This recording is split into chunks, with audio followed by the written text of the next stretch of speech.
বুদ্ধির ঝাঁপি পর্ব ৩৪১-এ আপনাকে স্বাগত বন্ধু।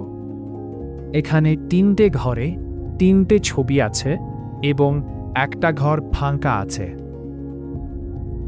১, ২, ৩ পরপর ৩টে ছবি থেকে একটা করে অক্ষর নিয়ে একটা অর্থপূর্ণ শব্দ বানাতে হবে, যেটা আপনি নিশ্চয়ই পারবেন।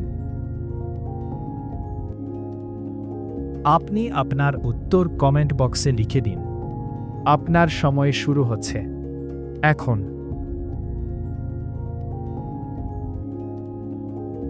এই রকম আরও ধাঁধা পেতে আমার ফেসবুক প্রোফাইলটা ফলো দিয়ে রাখুন এবং আইবি ক্রিয়েশনস ইউটিউব চ্যানেলটা সাবস্ক্রাইব করে রাখুন। এই পর্বের সঠিক উত্তর আগামী পর্বে জানিয়ে দেওয়া হবে। সময় শেষ। পর্ব ৩৪০-এর উত্তর পুস্তক।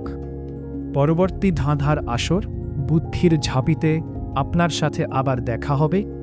ভালো থাকবেন। ধন্যবাদ।